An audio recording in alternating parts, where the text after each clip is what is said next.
Welcome to Talking Halo. This is Derek Ciapola with my co-host, my partners in crime, Jared Timms and Nate Green. Maybe he's negative, Nate, today. We're not entirely sure. Can you be negative when the Angels are 4-2? Let's find out. He'll find a way. Nate, pardon me? He'll find a way. I'll find out why. Nate, how you doing, man? Doing fantastic. The Angels win two of three, led by Kyan Paris. What a great There he goes. series. What a Already got great it. series from Kyan Paris. Cannot wait to talk a little bit more about that kid. I can't. Is that sarcasm or not? No, no. I love Kyan Paris. All right. Jared, what's up?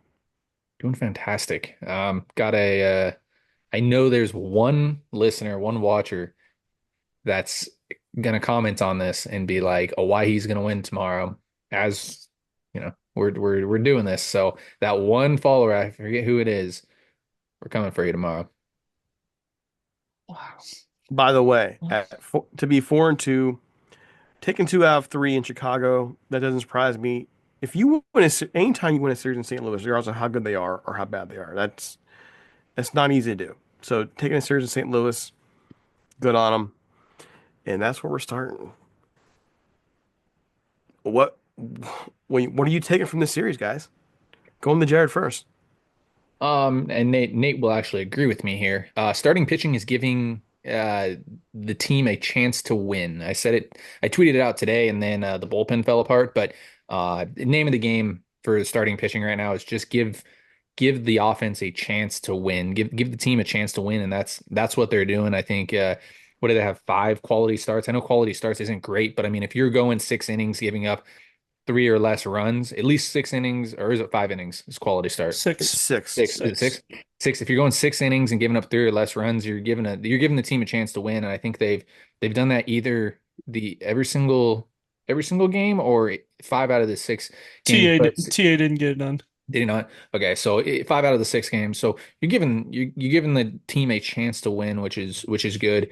Obviously, game three kind of got away from them, getaway day, but that's the big thing that I'm looking at right now is, you played two pretty bad teams. I think two teams that are going to be close to probably losing 100 games this year, along possibly with the Angels.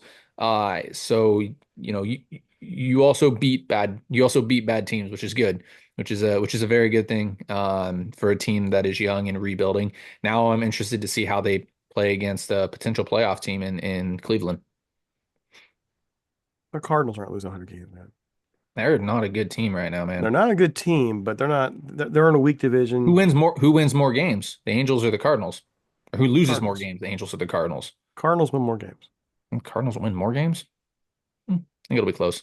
and I think it's an indictment of their division though too. So I mean, but there's still talent there. This the pitching that's off, but there's still talent there in St. Louis. Nate, Yeah, kind of like what Jared said, they're good enough to beat bad teams, which is what we've seen. But the way they're playing, like I know they're 4-2, and but the way that they are playing and the way they are being managed right now, they will not beat a good team. Way too many sloppy mistakes.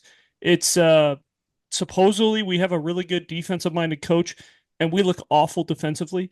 And we just keep making poor moves with the bullpen, with pinch hitting, with who's running out there in the starting lineup, things like that. It's like when you play a team that is not going to shoot themselves in the foot, you're not going to win because that's what the Angels need right now. The Angels need other teams to shoot themselves in the foot, and luckily they've played Chicago and St. Louis who have not been hitting. But when you play a team that actually is good at baseball, they're going to struggle, and that's the one thing that I've taken away so far is just how sloppy it's been. Kikuchi pitched good enough, a lot of walks today. The umpire wasn't great, I understand, but still, too many walks from Kikuchi. Um, there's so many things you could go to, like the Shanuel error, which caused the game to go into extra innings yesterday. The way that the game kind of got out of hand today because of defense, like it's just been very, very sloppy. how much of that is just the fact that we're only 6 games into the season, though? I would say some of it is, but like these are supposedly very good players that are making mistakes. This is Taylor Ward, Nicky Lopez are made a really, really big mistake in the game today. Nolan Shanuel, this is, he's old enough now to kind of know like how to play first base, how to do these things. Like that's literally what they worked on all spring training is PFPs. And for you to throw the ball behind the pitcher, that's kind of rough. For Ron to not really know how to work his bullpen, I think he he's been a manager long enough where he really should kind of know what's going on and how to use a bullpen. So I don't know. I think that we might have given Ron Washington a little bit too much credit. I love Ron Washington. I think that he's a very, very good coach, but I don't know if he's a very good manager. Go do some research, Nate, for me right now and tell me how good defensively the Rangers were. When They went to the World Series how many times? oh, How you're do you think saying underwashed. Sorry, underwatched? sorry. I Underwatched. thought you meant like when they won the World Series like 2 years ago. I was like, I No, don't no, care. It's not no. wash. Like What defense like you're saying he's a good coach, not a good manager. I think that I think that when it comes to a manager, it's like the GM, it's like the president. I've said this before a lot, whether, it's Biden, whether it's Trump, I don't really care. We're not going to get political, but everything always goes to the top. Like everybody blames Perry, everybody blames Ron, everybody's going to blame the owner of the team, things like that. And you don't think about everything else that's put in play here either. So, yes, Wash is a very good coach and a defensive minded coach, but there are probably others that should be blamed as well for the sloppy play.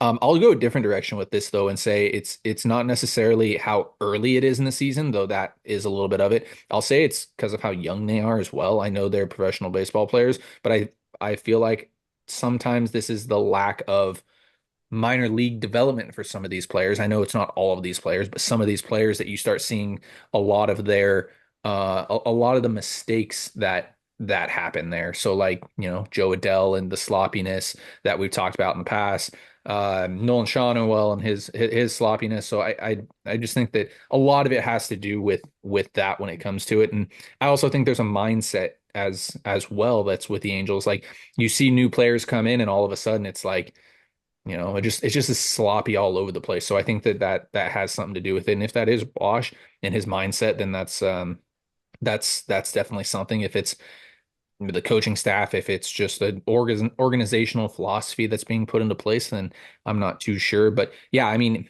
we've been saying it for years though, and it happened in the White Sox series. And I didn't watch too much of this Cardinals series. I think I watched 1.5 games of it. But the base running was absolutely atrocious, and I don't know how it was in the Cardinals series, but I feel like we've been saying it for years. Even before the Perry era, it's just like it's sloppy baseball. And I'm going to continue to say this. I don't get mad if you lose a game because it's a good game and you lose a 5-4 game and little things like that. I get upset at the stupid little mistakes that get made. The Luis Renifos not running balls out, or I mean, even dating back to I'm trying to think of the big first baseman that they had hit a fly ball and then just walked back to the Justin dugout. Bohr. Was that, yeah, Justin Bourne Justin did that Bohr. a couple years ago. So yeah, I don't know. I mean, it's a losing mentality. That's what it is. That's what I think sloppiness is. I think sloppiness is just a losing mentality, and I think that's what kind of the Angels have right now. Because I mean, we're not expecting much out of them, and I don't know if they're expecting much out of themselves either. So, and that's just kind of the way it's been for quite a long time now. Is you're expecting losing baseball, and that's what it is. That's what sloppiness is losing baseball. I mean, isn't that concerning though? I mean, It's been happening for if we're years. talking about well, if we're talking about Happening for culture, years. I mean, that's the biggest responsibility that Wash has is to change the culture, and that's an indictment of him. If they're fundamentally having problems at this point in the year, these are guys who are looking to have jobs in the major leagues. So if you're not actually, I mean, if you're not actually growing in that respect, then that's an indictment of both the players and management, Yeah. and And, it's, that's and say it starts at the bottom though. Like it starts in Arizona, it starts in the Dominican. Like that's where it starts. And the Angels are known as a losing baseball team right now. Like the Orioles were forever, like Kansas City was forever, like Pittsburgh's been forever. Like you have that stigma attached to you as a losing baseball team, So like I can guarantee you that's a little bit of the mindset for some of these players is I'm playing for a losing baseball team, whether it's Nolan Schanuel, whether it's Mike Trout, like that is the label, that is the Angels right now. They are a losing baseball team, and they have been for the past 10 years, But that's unfortunately. not So that's not an excuse. no, it's not. Like It's the same thing if it over and was over again. if it was young, so I think the thing that's frustrating to me is if it's young guys making mistakes, it's like okay, like even Shanuel making his mistake, it's like you are like you're not happy about it, but like he's still young-ish. If Christian Moore was up and making a mistake at second base, it's like, hey, he's young. If Kyan Paris makes a mistake in center field, it's like, all right, like he's young, he hasn't played center field before. But when it's veterans making mistakes, that's a huge problem. Mhm. Taylor Ward not knowing where to throw the ball, that's a huge problem. Nicky Lopez throwing the ball in the right field, huge problem. You're supposed to be a defensive guy, Mhm. right? That's what Like I, that's what I just that, and that, that's what I just said. You have the losing stigma attached to you, and you're able to play sloppy Yeah, baseball. but that's there's a time where losing stigma or not, that's how you you need keep losing Mhm. baseball. That's how you stay a losing Absolutely. organization. Yeah. So then that's kind of my main point here. Like the Angels, we already kind of believe, like I think when we did our predictions, I think I was the most generous, wasn't I? 75 wins. I think you one of you had 73 and one of you had like what was the numbers again? 68 or something like that. Yeah, I yeah, think I yeah. had Like, 68. okay, so you just to even reach those numbers, you have to play solid fundamental baseball. There's just not a whole ton of talent there overall. So eventually, they're 4-2 now. Eventually, it's going to catch up to them, like you guys are saying.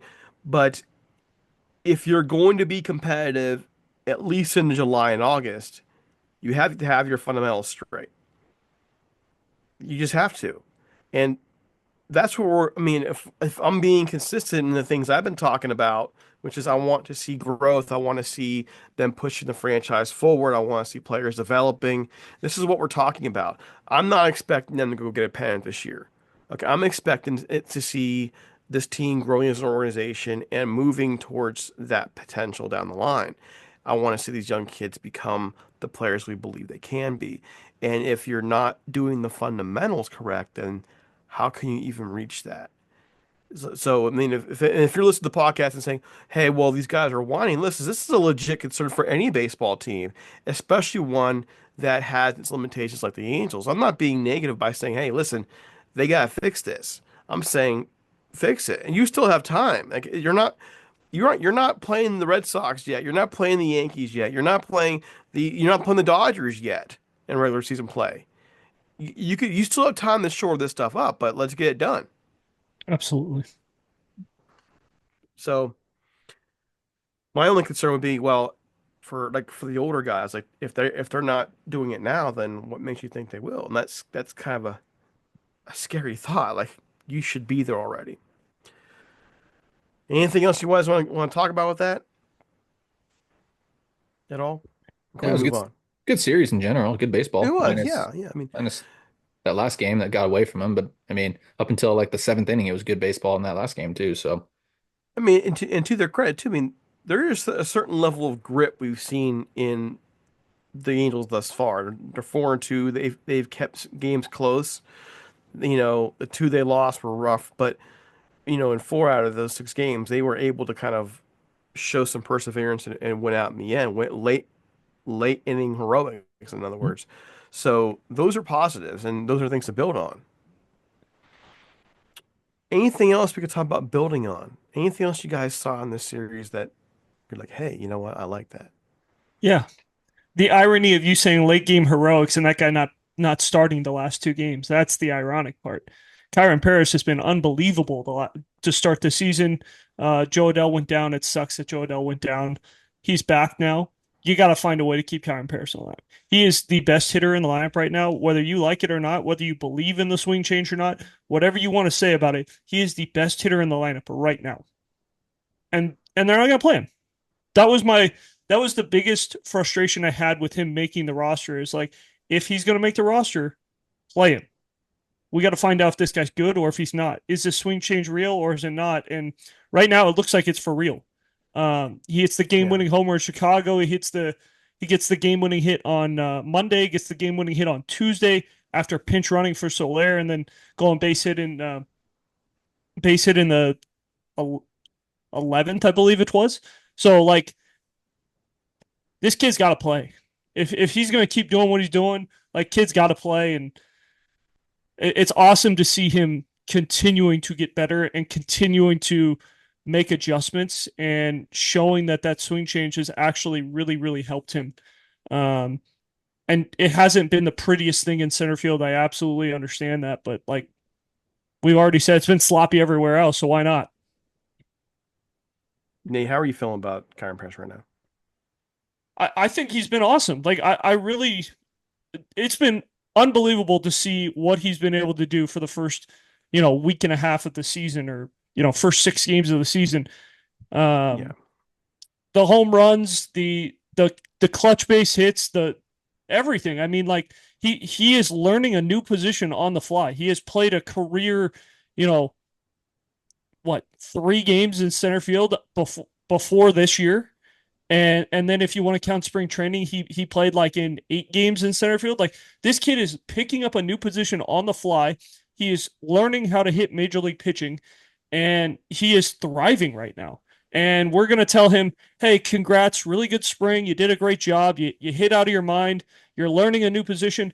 And you actually have been the best player on the team. So why don't you have a seat on the bench and you watch the game? He didn't play it all today. He's been their best player, and he didn't play it all day. Jared, are you in Yeah, agreement on Kyron, or how are you feeling? yeah, I want to know what we got here with Kyron for sure. I mean, he like I said, he deserved to make the team from spring training, was best player in spring. I want to see him get, play 10 games in a row and see if this is for real. I mean, if all of a sudden he's hitting, 300, 400 and hitting for power, it's like, man, this is a good thing for the Angels moving forward for sure. You get a lot more depth. Um at the moment, though, I'm not gonna buy it, but I do want him to play. I do. I want to know what it is. Like, if he keeps this up, then I'll buy it for sure. But just coming off spring training, I mean, how many guys have good spring trainings, and then start going into the season and struggle? But yeah, right now he looks really really good. Even in season against major league pitching, late in games too, which isn't easy either. So yeah, I mean, Ron, I think the quote was that Ron doesn't see him as a shortstop, so he's not going to play him at shortstop. Um, Adele's in center. You got to figure out what you have with Adele. So uh, I would, and Renifo's playing second. It's tough. I get it. That's a tough spot that Walsh has been put in, but you gotta find a spot for him. Or at the end of the day, Perry's gonna end up having to find a spot for him, and you're gonna have to make a trade to open up some room for Kyron. Because again, I think this year you got to figure out what you have for next year. And if Kyron's gonna do this all of a sudden, and he's gonna be a all-star caliber player that's gonna help the Angels long term, then yeah, you need to you need to figure that out quickly here. Because I mean, Kyron at second makes Christian Moore a little more expendable. Maybe you put Christian Moore in a corner outfield spot. Maybe you put Christian Moore at third. I don't know, um, but yeah, I would love to see Kyron get a legitimate look now. He's turning into what I thought Joe Adele not should be, but he needs the Joe Adele type of look for me, where it's like he needs to play 15, 20 straight games and see what he can do during that stretch. And if he keeps hitting, then let him keep playing. But yeah, he needs to be in the lineup, long story short. The Angels are such a frustrating organization in the fact that for years they would rush people up to the major leagues, and before they were clearly ready. Like Joe Adele was one of those guys who was brought up way too early, and yet in many cases they'll bring people up and then not use them. It doesn't make sense to me when you have go with the hot hand, right? Kyron can play second and short, and you're putting the outfield. Those are three different positions. You have a chance to work him around, and you can't tell me right now their options at second and shortstop are that much better to where you can't give him some time. Well, Wash doesn't want him at shortstop. Well, no one's saying he has to be a full-time shortstop. But it wasn't too long ago when the Angels were perennially signing players who can move around and give him flexibility. Well, isn't that what he does? Doesn't make sense to me. He's the best shortstop the Angels have right now from an offensive standpoint and possibly from a defensive standpoint. I don't know what Kevin Newman's been up to, but I don't see Tim Anderson sticking around all that long with the way he's been playing. I could totally be wrong, but yeah, I mean, Kyron, you got to find a spot for the hot hand, and Kyron's the hot hand right now. Their shortstops are combined 1 for 24 right now. 1 for 24. They have one hit in 24 at bats. You might as well just hit 8 guys at this point. That's how bad our shortstops have been. Tim Anderson's not a shortstop right now. He's not. Nicky Lopez, big mistake today. He's got one of the key errors so far in the season. Newman, like whatever. Kyan Paris' career at shortstop is 2 outs above average.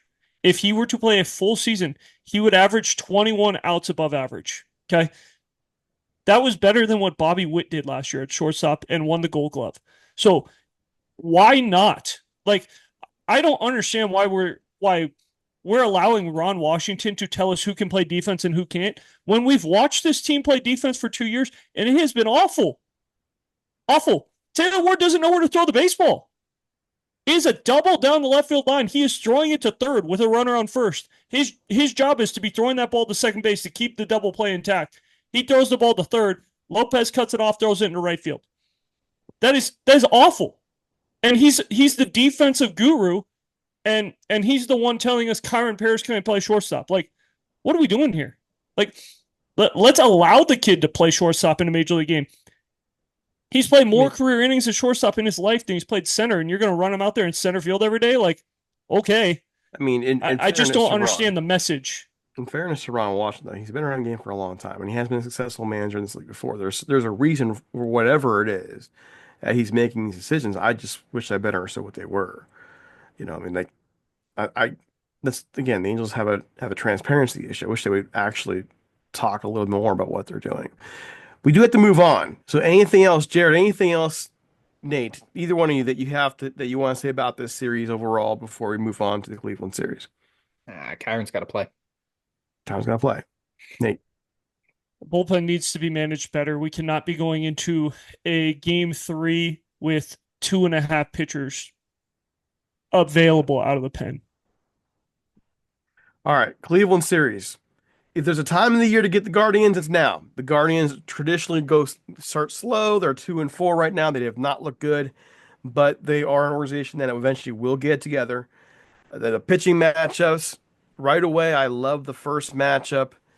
Oh, Soriano versus my dark horse, Cy Young person, Williams. Oh boy. First matchup, first game. How you guys feeling about that first game in Anaheim? Home opener. It's gonna be a good pitching matchup, that's for sure, especially if Soriano comes out and pitches the way he did. Man, it's tough for me to pick who I got here. I'm gonna take Cleveland. I think Cleveland's gonna take game 1 of the series, unfortunately. Nate. Yeah, Cleveland's got a bunch of lefties, which I think could be tough for Soriano. I am also a big Gavin Williams fan. I think you can ask Jared about that one. Huge Gavin Williams fan. So I think this would be a really low scoring game though. I think both pitchers will go out there and throw the ball well. The thing about Gavin Williams though is that he thus far has not really lived up to expectations. Had a great spring, and then his first start out looked blah. But then again, a lot of the guys who were supposed to do wonders our way have not looked great coming out. So I'm taking. I'm gonna say Angels tend to make guys look good.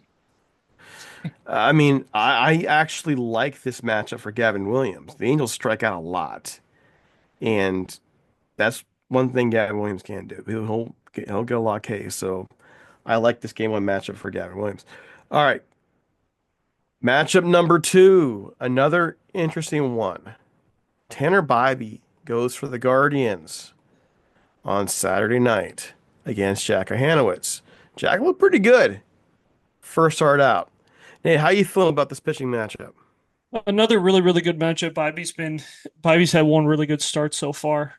Jack threw the ball I don't want to say he threw the ball really good because I thought that that game could have gotten out of hand. His first inning was rough. He was able to right the ship in the second through the sixth.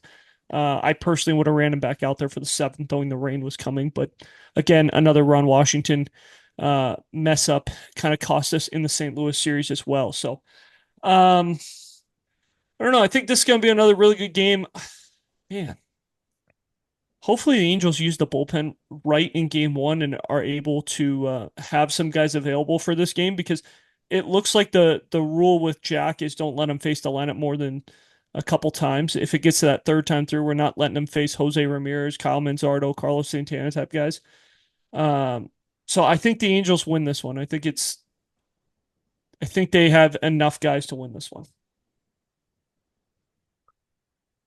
Jared, any final thoughts on the matchup? Yeah, I that's a again, this is like the first matchup. I like Hanowitz here. However, I like Tanner Bybee just a little bit more. I'm going to say Cleveland takes this game. Watch out for Tanner Bybee, guys. I mean, I see a lot of them here, and when he's on, and he's kind of one of those guys that no one really likes to talk about a whole lot. But it wouldn't shock me if he's in the Cy Young conversation at the end of the year. He's quietly doing things out here that most people don't really appreciate. I want to see more Jack Hanwis though. I got Cleveland taking this game. I saw Bobby pitch against the Angels last year, and he was fantastic. Okay, last matchup, and I'm not sure does this stick? Ian Anderson versus Luis Ortiz, especially Tyler after Anderson. Tyler Anderson. uh, wrong Anderson. Tyler Anderson versus Luis Ortiz. I think this is the Angels' best chance of winning the weekend. Tell me if I'm wrong. I agree. This is it's going to be one of those getaway game Sunday. I think the ball might fly a little bit. I think the Angels hit Ortiz around a little bit and find a way to win this game and save the series too. I don't think they're going to get swept by any means. Though Derek, you're not going to any games, right? No, No, no. it's Okay, in good. Anaheim. Good. So He so can't that's go good. there, so that's good. That's good. So What the you talking Angels will about, win at man? least one game. I think he's Uh, 1-0 in his last one game. are you? Yeah, my streak ended Oh, I that's think last he's great. 1-0 season. in his last one. So the Angels will So win. Angels will win one. Angels will win one game. It'll be this game here. I think. I think the other two pitching matchups, great pitching matchups. They're going to be quick games. So if you don't get to the field early, ballpark early, don't even. I wouldn't even go. I think it's going to be a quick. I think that's going to be a fun. Those are going to be fun games to watch. by the way, you mentioned that my streak, and I'm surprised you guys remembered it, Oh, but remember. boy, um, the if just a reminder, the Guardians slash Indians, and here in the Cleveland area, we regard them as the Indians. Okay, I mean, and I don't know, people don't like hearing that, but um, the Angels haven't won a season series against them in a long time, a long time. They've had their number, so let's see if that changes. Any closing thoughts today, guys? Nate, get your picking. Get your picking. I'm 1-0. I'm 1-0 right now, I guys, with these picks. Get your picks I in. I See if you can have beat me. I have Cleveland winning this one. I am worried about the ball flying on Sunday here, and Tyler Anderson, fly ball pitcher, all those things. And the Angels really haven't been hitting, so that's the one thing that's really scary about this matchup is like I know Cleveland hasn't been hitting either. This could be a really like interesting series. Does somebody get hot right now just because Cleveland's been pitching relatively good out of the starting rotation. Their bullpen has been a little hit or miss. Their offense hasn't quite clicked yet, and the Angels have kind of been in a similar spot where their bullpen has kind of it's been very up and down. They've had one or two really good moments. They've had one or two really bad moments, and then they've been able to get that timely hit. But I'm thinking that this Sunday game will get somebody rolling, whether it's the Angels or Guardians. I don't know, but I have the Guardians winning 2 out of 3. I mean, I have the Guardians taking 2 out of 3. Although if you're going to get them, it's going to be now. If you have a chance of winning a series against them, you're not going to. You're not. They play again in May. By late May, Cleveland's going to be ready to go. So this is a chance to get them. If you're going to get serious, this is it. Jared, making sure I got this clarified. You're predicting Guardians 2 out of 3. Go three. Okay, so each one of us are saying Guardians 2 out of 3. All right, one last thing. Maybe you guys have had this conversation. I'm not around. I'm throwing this in. I'm throwing a curveball here as we get ready to close shop. Just one thought. or one question for you as we close the show today. Torpedo bats, I didn't put that in for a reason. myth or not? Didn't put it in for a reason for this podcast because I did want to talk about it. I'm getting one in the mail. I'll show it off when I get it. All right. So we're gonna table the torpedo bat conversation until we get it in the mail. I had it Follow. I did have it on our list, but I was Oh, like, but you no, know me. You know if there's something baseball going on, I'm gonna throw it in there. You know I'm gonna do it. I know. All right. Follow Jared at Jared_Tims. Follow Nate at Nate Green 34. Follow me at DC Paul. Follow Talking Halos at Talking Halos. It didn't get to all the ads today. Make sure you follow our sponsors. And we are out of here. Have a great one.